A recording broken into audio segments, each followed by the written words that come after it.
Hello, thank you for joining us for a special program on Holt-Delhi Tragedies and Disasters, presented by the Holt-Delhi Historical Society.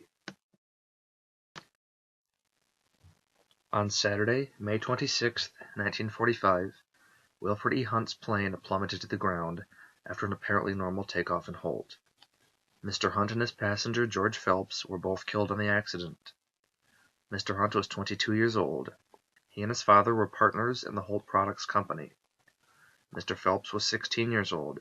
He and his parents had just moved to Holt about 9 months prior from Stockbridge. The plane took off from the Holt Products Company airport, where it was also stored. Did you know that Holt had an airport? Well, as best as we can tell, it was located where Kiwanis Park is today. After work, on Saturday, May 26, 1945, Mr. Hunt asked Mr. Phelps to join him on a plane ride. The plane never gained full altitude, and eyewitness accounts say the plane was skimming the tops of trees. It did not, however, have any engine trouble. When the plane was within 50 feet of the ground, it nosedived and hit the ground behind the Holt School in the athletic fields. The nose hit the ground, and the motor was thrust backward through the plane. The plane shattered, but there was no fire. Mr. Hunt had his solo pilot's papers and had taken the written examination for his private pilot's license. He had flown from the Jewett Airport in Mason, but around the time of this accident, he had only been flying out of Holt.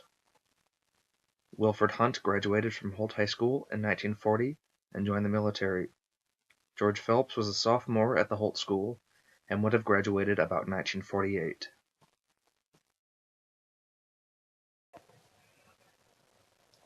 On Thursday, March 6, 1947, at the Holt Lumber Company yard, 3 gondola train cars were sitting on the tracks when a switch engine rammed into them. The gondolas were empty.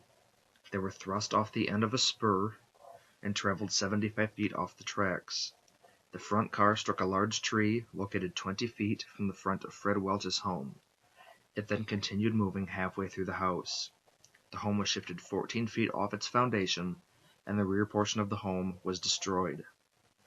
Bertha Welch's residence sat behind Fred Welch's home. Mrs. Welch's house was not damaged.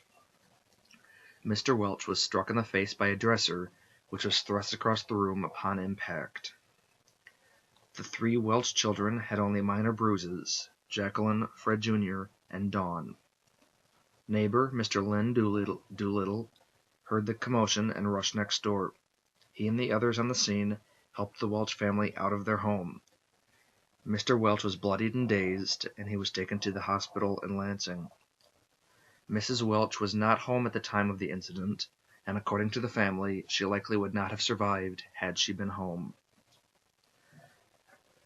The top of the furnace was sliced off by the coal car 2 weeks before Christmas. The Delhi Township Fire Department was called to extinguish that fire. The Holt English Methodist Episcopal Church did not catch fire due to an overheated boiler.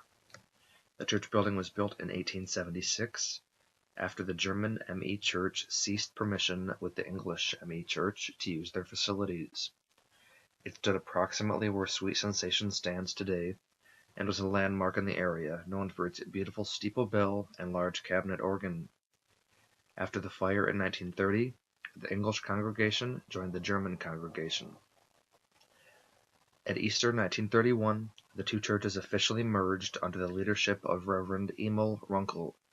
In 1931, the consolidation was known as the First Methodist Episcopal Church of Holt. In 1875, as the Holt School built a new brick building to replace the old wood frame structure built in 1852. The new building of 1875 was a 2-story red brick building with an ornate cupola for the bell. The cost was about $2,300 with construction and furnishings. The first floor housed grades 1 through 6. The second floor housed grades 7 through 8. It was the largest school building in the area when it was built. However, tragedy struck in mid-November 1914 when the school building burned to the ground. On November 17, 1914, the Holt School building of 1875 burned down.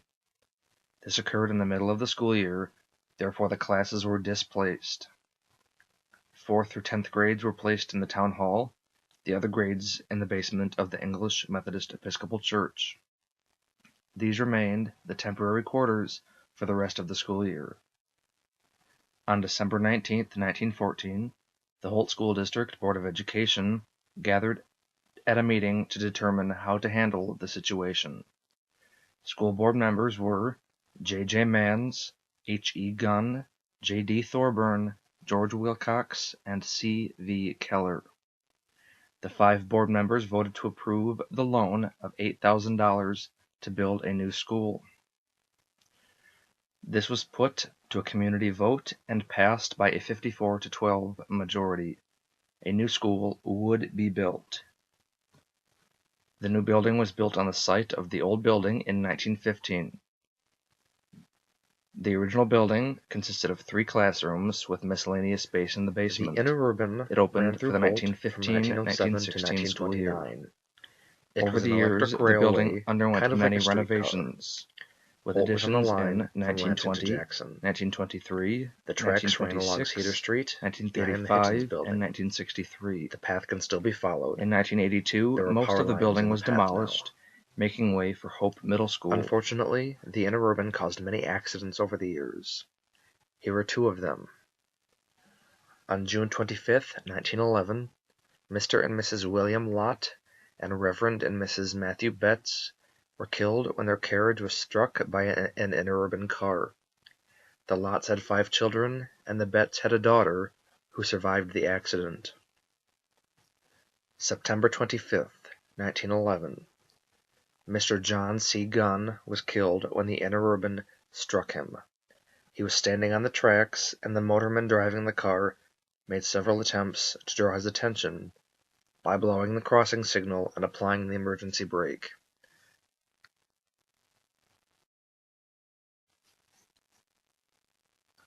Holt has seen many tragedies. Unfortunately, these are inevitable. A couple well-remembered fires are the Spartan Asphalt Fire of 1984 and the Voss Oil Fire of 1993. In 1934, the Midway Gardens nightclub in North Holt caught fire. We don't have many details on that fire.